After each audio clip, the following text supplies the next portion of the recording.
గడ్డి విత్తనాల్లో అడ్వాన్స్డ్ ఏదైతే ఉందో కోఎస్ఎఫ్ 31 జాతి గడ్డి మనం ఇక్కడ చూస్తున్నాము.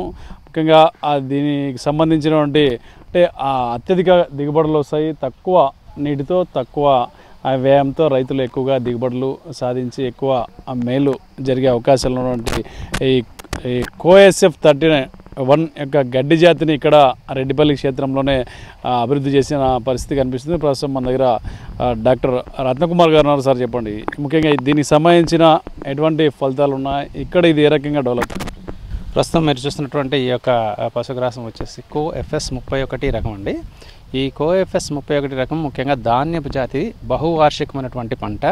మామూలుగా బహువార్షికమైనటువంటి పశుగ్రాసాలను పెంచాలంటే కేవలం గెనుపుల ద్వారా సాధ్యమవుతుంది, కానీ ఇది విత్తనం ద్వారా కూడా మనకు సాధ్యమవుతుంది. కేవలము ఒక ఎకరానికి 2 కిలోల విత్తనము ఇస్తే మీకు దాదాపు రైతుకు 4 నుంచి 5 సంవత్సరాల వరకు కంటిన్యూగా గడ్డి వచ్చేటువంటి పరిస్థితి. ఇది ఈ మధ్య కాలంలో అనంతపురం జిల్లాలో మరి చుట్టుపక్కల జిల్లాలో రైతులతో ఎక్కువగా ఉపయోగిస్తున్నారు. ఎందువలనంటే కేవలం కాండం చాలా సన్నగా ఉండి పశువులు పూర్తిగా తిని జీర్ణం చేసుకునేటువంటి పరిస్థితి కనపడుతుంది. కాండం లావుగా ఉంటే కనుక సరిగా పశువులు తినలేని పరిస్థితి. వీటికి కాండం సన్నగా వస్తుంది. తర్వాత ఒకసారి మీరు పంట వేసుకున్నామంటే 3 నుంచి 5 సంవత్సరాల వరకు కంటిన్యూగా వస్తుంది. అది కాక మామూలు జొన్నకు ఈ కోఎఫ్ఎస్ వాస్తవంగా కోఎఫ్ఎస్ 31 అనేది జొన్న రకం వేయండి. జొన్న రకం కాకపోతే ఇది బహువార్షికం అనమాట. ఏకవార్షికం అంటే ఒక 6 నెలల్లో కానీ లేకపోతే సంవత్సరం కానీ 1 లేదా 2 కోతలు వచ్చేటువంటి పంటలను ఏకవార్షికాలు అంటారు. అట్లా కాకుండా ఒక పంట ఒక సంవత్సరంలో 5 నుంచి 6 కోతలు వచ్చి అలాగే 5-6 సంవత్సరాల పాటు కనుక పశుగ్రాసం వస్తే కనుక దాన్ని బహువార్షికాలు అంటారు. జొన్నలు మామూలుగా ఏకవార్షికానికి చెందింది, కానీ ఈ కోఎఫ్ఎస్ 31 అనే రకము బహువార్షిక జాతి చెందినటువంటి గడ్డి.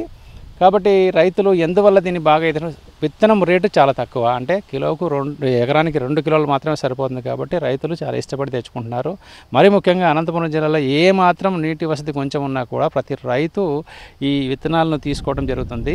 గతంలో కోఎఫ్ఎస్ 29 అనే రకాన్ని మేము ఇచ్చేస్తాము. ఇప్పుడైతే కోఎఫ్ఎస్ 31 చేస్తాము. ఎందుకంటే కోఎఫ్ఎస్ 29 కన్నా కోఎఫ్ఎస్ 31 కొంచెం అభివృద్ధి చెందినటువంటి జాతి. ఈ సంవత్సరం కోఎఫ్ఎస్ 33 వేయాలని ప్లాన్ చేసుకున్నాము. సో ఈ రకంగా రైతులకి వాళ్ళ అవసరానికి తగ్గట్టుగా ఎప్పుడెప్పుడు రైతుల నుంచి ఎటువంటి డిమాండ్ ఉంటుందో ఆ డిమాండ్కి అనుకూలంగా మేము పశుగ్రాస విత్తనాలను ఇక్కడ ఉత్పత్తి చేయడానికి ముందుకు వస్తున్నాము. ఇది ఇవ్వటం వల్ల ఇది దాదాపు ఎకరానికి 120 నుంచి 130 టన్నులు దిగుబడి వచ్చేటువంటి పరిస్థితి. ఈ పశుగ్రాసం ఇవ్వటం వల్ల పశువుల పాల ఉత్పత్తి బాగా పెరుగుతుంది. అలాగే ఎదకొచ్చేటువంటి పశువులు సక్రమంగా రావటం, సక్రమంగా ఎదకొచ్చిన పశువులు సక్రమంగా కట్టడం, కట్టినటువంటి పశువులు కూడా ఎటువంటి సమస్యలు లేకుండా ఈనిన తర్వాత కూడా పాల దిగుబడి రావటం జరుగుతుంది. కనుక రైతులు చాలా మక్కువ చూపిస్తున్నారు దీని మీద.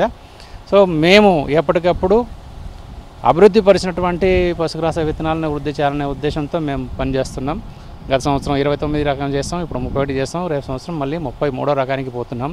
సో ఈ రకంగా ఈ యొక్క పశుగ్రాస విత్తన ఉత్పత్తి క్షేత్రాన్ని రైతులకు అందరికీ, అనంతపురం జిల్లాకే రైతులకే కాదు రాష్ట్రంలో ఉండే అందరు రైతులకు కూడా అందుబాటులో తీసుకురావాలనే ఉద్దేశంతో మేము పనిచేస్తున్నాం.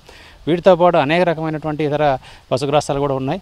హెడ్జులూసన్ అనేది ఉంది, తర్వాత సుకున్నైపేర్ ఉంది, రెడ్ నాపేర్ ఉంది. ఇవన్నీ కూడాను మేము రైతులకు అందుబాటులో పెట్టడమే కాకుండా ఏ టైంలోనైనా కానీ రైతులకు సర్వీస్ చేసేదానికి అనుకూలంగా మేము పెంచడం జరుగుతుంది.